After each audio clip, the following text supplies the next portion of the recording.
बिहार के एक छोटे से नगर में गोपाल नाम का एक गरीब समोसा वाला रहता था। उसके पिताजी मदन लाल के समय से ही उनका पूरा परिवार समोसा ही बेचने का काम किया करता था और उससे ही उसका परिवार चलता था। गोपाल का बापू मदन लाल जब भी समोसा बेचता था, लोग खा के उनका खूब तारीफ किया करता था। उनके समोसे का स्वाद कुछ ऐसा ही था। पर उनका बेटा गोपाल बहुत ही आलसी था। वो अपने पिताजी का किसी भी काम पे मदद नहीं करता था। पूरा दिन अपने दोस्तों से टाइम पास किया करता था। स्कूल भी रोज नहीं जाता था। बेटा गोपाल, तुम थोड़ा समझदार बनो। दिन भर इधर उधर घूमते रहते हो, पढ़ाई भी तुम ठीक से नहीं करते हो। जितनी देर तुम फालतू का टाइम अपने दोस्तों से बिताते हो, उतने देर तुम मेरे काम पे मदद किया करो। अब तुम कल से मेरे साथ दुकान पे आना और काम सीखना, मेरा मदद भी हो जाएगा। पापा, आप चिंता मत करो, मैं आपका काम संभाल लूंगा। आप बिल्कुल चिंता मत करो, ठीक है? मैं कल से काम पे आऊंगा और आपका मदद भी करूंगा। पर अगले दिन सुबह गोपाल दुकान गया ही नहीं। पूरा दिन घर पे ही सोता रहा और बाकी का दिन अपने दोस्तों के साथ आवारागर्दी में ही बिता दिया। उसके अपने घर परिवार का कोई चिंता नहीं था। उसका दोस्त लोग भी ऐसा ही था। एक दिन अचानक मदन लाल का तबीयत खराब हुआ। जब उनको हॉस्पिटल लेके गया तो डॉक्टर ने बताया कि उनको हार्ट अटैक आया है। घर का जितना भी जमा पूंजी था वो भी खर्च हो गया, तो भी मदन लाल नहीं बच पाया। अब गोपाल के ऊपर उसका दो छोटी छोटी बहन और अपने माँ का जिम्मेदारी आया।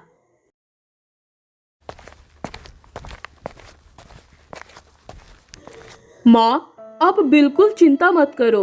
कल से मैं बापू का दुकान संभाल लूंगा और खुद से ही समोसा बेचूंगा।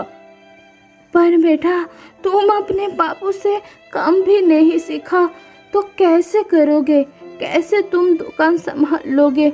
माँ, मैं बोला ना, मैं अपना काम ठीक से कर लूंगा। मैं कल से ही काम शुरू करूंगा। आप बिल्कुल भी चिंता मत करो, ठीक है?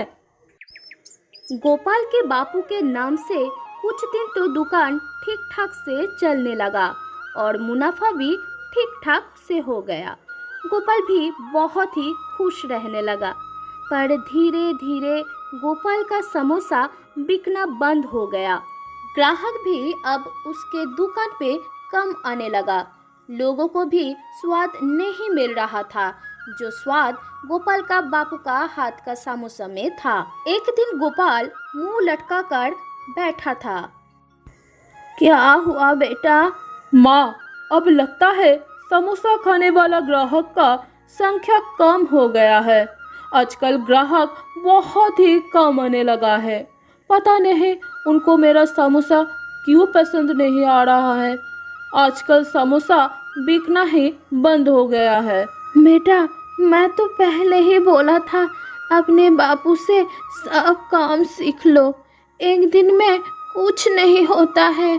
उस समय अगर तुम अपने बापू से समोसा बनाने का तरीका सीख लिया होता तो आज ये नौबत ही नहीं आता। कुछ दिन ऐसे ही चलने लगा। अब तो दुकान बंद करने का समय आ गया था, क्योंकि ग्राहक आना एकदम से बंद हो गया। ग्राहक गोपाल के दुकान में बहुत ही कम आने लगा। समोसा भी नहीं बिक रहा था। हाँ, अब क्या करे, कुछ समझ नहीं आ रहा है। समोसा कैसे बिके, कैसे बापू का जैसा समोसा बनाए, कुछ समझ नहीं आ रहा है। कल एक बार अपने दोस्तों से मिलके पूछते हैं, उससे पूछते हैं कि क्या किया जाए अब।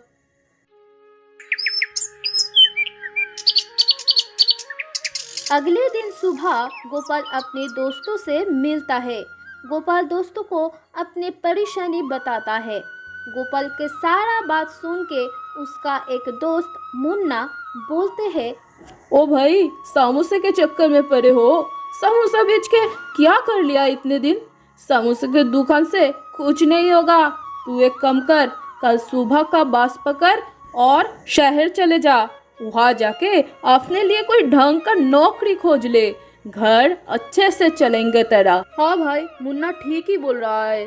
तू शहर में चले जा। गांव में तू सच में कुछ नहीं पाएगा। शहर जाएगा तो इससे अच्छा कमाने लगेगा। पर भाई, समोसा बनाने का काम मेरा पूरा खानदान करता आ रहा है बहुत दिन से। घर में माँ और अपने 2 बहन को देखने के लिए भी कोई नहीं है। उन लोगों को छोड़कर शहर कैसे चले जाओ? अरे भाई, तू इतना मत सोच यार, सब ठीक हो जाएगा। जब तू शहर से ज्यादा पैसा कमा के भेजेगा तब देखना सब खुश हो जाएंगे। मेरा एक भाई है, तू बोले तो मैं उसका एड्रेस तुझे दे देता हूँ। तू उससे जाके मिल लेना, ठीक है भाई? तो अभी हम लोग चलते हैं।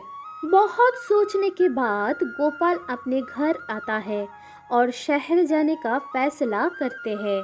माँ, मैं शहर जाऊंगा और कोई अच्छा सा काम करूंगा। उससे जो पैसे मिलेगा उससे घर अच्छे से चल जाएगा। आप चिंता मत करना, मैं हर महीने आके आपको पैसे दे जाऊंगा। कल सुबह का बस से मैं शहर जाऊंगा। तुम बहन और अपना ख्याल रखना, मैं आता रहूंगा। ठीक है बेटा, जब तुम शहर जाने का मन बना ही लिया है तो जाओ, हम तुमको रोकेंगे नहीं। बस अच्छे से जाना और अपना ख्याल रखना। बेटा, तू ज़रा रुकना। तेरे बापू का एक डब्बा है, वो जाने से पहले उस डब्बे में एक पेपर रखा था। तुझे देने को बोला था और मैं तुझे देना ही भूल गया था। आज घर साफ करते समय वो डब्बा मुझे मिला तो याद आया। तो रुक, मैं वो पेपर लेके आती हूँ। कुछ देर बाद गोपाल का माँ वो कागज लेके उसके पास आते हैं। गोपाल की माँ पढ़ नहीं सकते, वो गोपाल को वो कागज दे देता है। गोपाल वो कागज लेके पढ़ने लगते हैं। कुछ देर पढ़ने के बाद गोपाल रोने लगता है। उस कागज में लिखा था कि बेटा गोपाल, जब तुमको ये कागज मिलेगा तब तक मैं इस दुनिया में नहीं रहूँगा। मेरे जीते जी तो तुम कोई काम नहीं सीखा। मेरे जैसा कैसे समोसा बनाएगा? इसलिए मैं इस कागज में समोसा बनाने का विधि लिख के तेरे माँ को रखने को दे रहा हूँ। जब मैं नहीं रहूँगा तब तुम इस विधि से मेरे जैसा समोसा बना सकते हो। वो पेपर पढ़ के गोपाल रोने लगता है और अपनी माँ को बोलते हैं, माँ, मैं अब शहर नहीं जाऊंगा। कल से फिर से अपना दुकान खोलूंगा। पापा जाने से पहले सब लिख के गया है।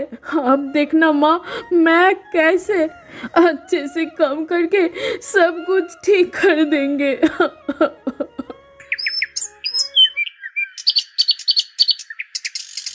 अगले दिन गोपाल फिर से अपना दुकान खोलता है और समोसे बनाने शुरू कर देता है।